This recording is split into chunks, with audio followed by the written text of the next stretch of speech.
నమస్తే, welcome to our channel. నేను రవీంద్రబాబు. ఈ వీడియోలో ఈ మధ్యకాలంలో ఆంధ్రప్రదేశ్ పులివెందుల నియోజకవర్గంలో జరిగిన జడ్పీటీసీ ఎలక్షన్ తదనంతర పరిణామాల నేపథ్యంలో వైఎస్ఆర్ కాంగ్రెస్ పార్టీకి అనూహ్యంగా భారీ దెబ్బ తగిలి డిపాజిట్ కూడా రాని నేపథ్యంలో ఆ పార్టీ బాగా షాకులోకి లోనై ఆ పార్టీ శ్రేణులు నిరాశ నిస్పృహలకు లోనయ్యారు అనేది వాస్తవం. అది దానివల్ల ఏం జరిగింది, తదనంతర పరిణామాలేంటి, వైఎస్ఆర్ కాంగ్రెస్ పార్టీ ఏ విధంగా దాన్ని తీసుకుంది, ఏ విధంగా ముందుకు తీసుకెళ్తుంది, దానికి పార్టీకి లాభమా నష్టమా అన్న విషయాల్ని ఈ వీడియోలో పార్టీలకు అతీతంగా విశ్లేషణ చేసే ప్రయత్నం చేద్దాం. వీడియో చివరి వరకు చూడండి, స్కిప్ చేయకుండా.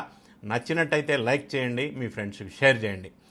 వైఎస్ఆర్ కాంగ్రెస్ పార్టీ అనూహ్యమైన డిపాజిట్ కోల్పోయేంత హీనమైన నీచమైన దారుణమైన పరిస్థితుల్లో జడ్పీటీసీ ఎలక్షన్ ఓడిపోయిన సందర్భంలో ఆ పార్టీ శ్రేణులు నిరుత్సాహానికి, నిరాశకి, నిస్పృహకి, ఫ్రస్ట్రేషన్కి గురైన సందర్భంలో వాళ్ళని కొంత ఉత్సాహపరిచే ప్రక్రియలో భాగంగానా లేదా సెల్ఫ్ రియలైజేషన్ అనేది లేకుండా జగన్ రెడ్డి గారు ఎదురు దాడి ప్రారంభించారు.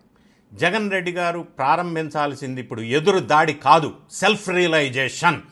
ఎందుకు ఇలా జరిగింది, వాట్ వెంట్ రాంగ్ అనేది సెల్ఫ్ రియలైజేషన్ వచ్చి ఎనాలిసిస్ చేసుకొని దాని ప్రకారంగా ముందు ఇటువంటి జరగకుండా ఎలా చేయాలనేది వాళ్ళు విశ్లేషణ చేసుకోవాలి తప్ప ఎదురు దాడి చేయటం అనేది కరెక్ట్ కాదు. ఏ విధంగా ఎదురుదాడి చేశారంటే, పులివెందుల ఆ పరిసర ప్రాంతాల్లో 40 సంవత్సరాల నుంచి వైఎస్ఆర్ కాంగ్రెస్ పార్టీకి కంచుకోటగా ఉన్న ఆ ప్రాంతంలో జడ్పీటీసీ ఎలక్షన్ లాంటి లోకల్ బాడీ ఎలక్షన్లో డిపాజిట్ కోల్పోవటం అనేది చాలా దారుణమైన పరాజయంగా మనం చెప్పవచ్చు.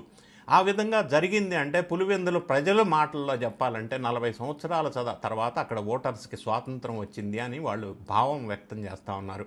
అంత అరాచక పరిపాలన నుంచి విముక్తి కలిగింది అని వాళ్ళు ఫీల్ అవుతూ ఉన్నారు. సో ఇప్పుడు జగన్ రెడ్డి అండ్ పార్టీ చేయవలసింది, ఎందుకు ఈ విధమైన పరాజయం పొందవలసి వచ్చింది అంటే ప్రజల్లో వైఎస్ఆర్ కాంగ్రెస్ పార్టీ మీద ఇంత నెగిటివ్ అభిప్రాయం రావడానికి గల కారణాలేంటి, 5 సంవత్సరాల కాలంలో పరిపాలించిన కాలంలో అన్యాయాలు, అక్రమాలు, దౌర్జన్యాలు, దోపిడీలు ఇవన్నీ ఉండటం వలన సోషల్ మీడియాని ఉపయోగించి ప్రతిపక్షంలో ఉన్న వాళ్ళని అనకూడని మాటలు అంటూ హింసించినందువల్ల రకరకాల రీజన్స్తో పాటుగా గడిచిన సంవత్సరం కాలం నుంచి ఎన్డీఏ ప్రభుత్వం వాళ్ళు చేస్తున్న వెల్ఫేరు, డెవలప్మెంటు యాక్టివిటీస్ చూసి ఎన్డీఏ వైపు మొగ్గు చూపారా, ఇట్లా రకరకాల అంశాలని వాళ్ళు సెల్ఫ్ రియలైజేషన్ వచ్చి విశ్లేషణ చేసుకొని ముందుకెళ్తే నెక్స్ట్ ఎలక్షన్లు ఇలా జరగకుండా బాగుంటుంది.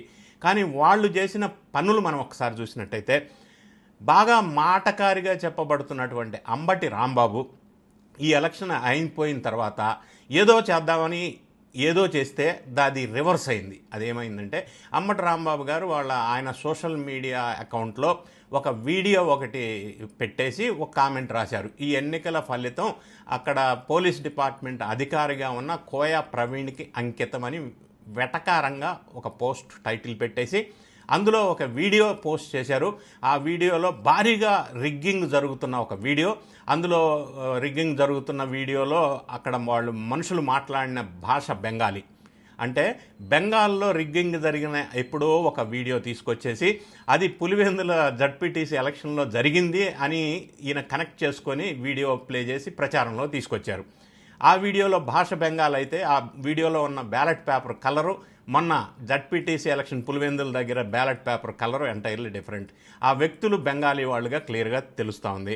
అంటే బెంగాల్లో జరిగిన వీడియోని ఇక్కడ ఆంధ్ర రాష్ట్ర ప్రజల్ని మభ్యపెట్టడానికి పోస్ట్ చేస్తూ పోలీసుల్ని కించపరిచే విధంగా కోయ ప్రవీణ్ మీద కామెంట్ చేస్తూ అంబటి రాంబాబు గారు పెట్టినటువంటి వీడియో అది రివర్స్ అయింది. దానివల్ల పోలీసులు త్వరలోనే అంబటి రాంబాబు మీద చర్యలు తీసుకునే అవకాశం ఉంది. త్వరలో అంబటి రాంబాబు అరెస్టా అని చర్చ కూడా జరుగుతుంది.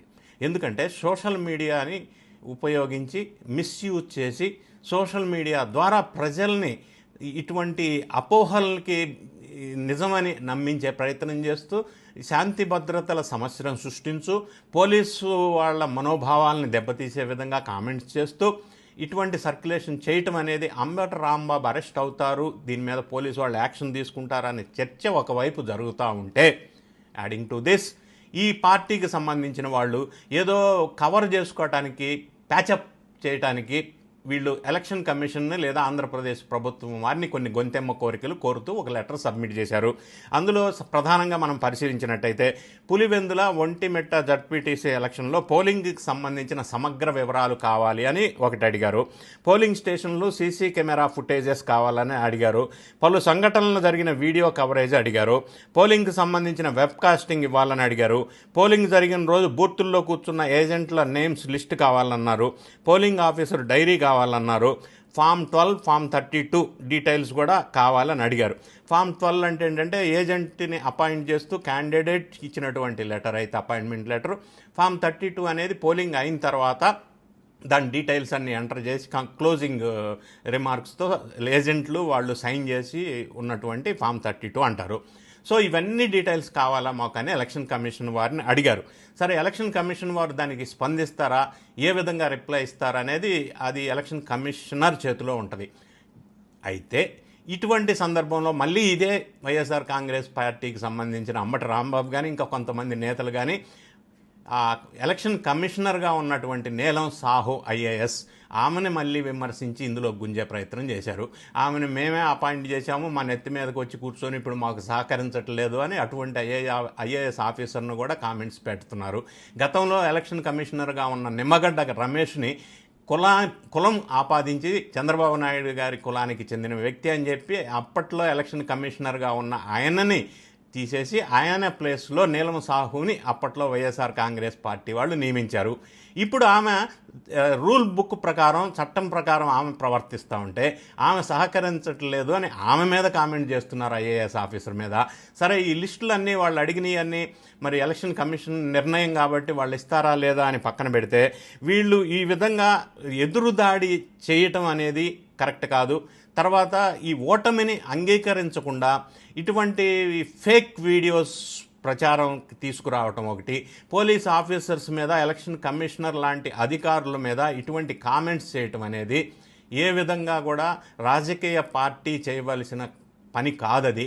రాజకీయ పార్టీలు ఈ విధంగా ఓడిపోయినప్పుడు ఎవరో ఒకరి మీద నెపం నొప్పటం, లేదా ఓడిపోవటానికి కారణాలు పోస్ట్ మార్టం చేసుకొని ఏంటి రియలిస్టిక్గా ఎక్కడ అనేది పోస్ట్ మార్టం అంటే జాగ్రత్తగా చేసుకొని విశ్లేషణ చేసుకోవాల్సిన రాజకీయ పార్టీలు ఈ విధంగా ఎదురుదాడి దిగటం అనేది, సెల్ఫ్ రియలైజేషన్ అనేది లేకపోవటం వల్ల ఇలా చేస్తున్నారు.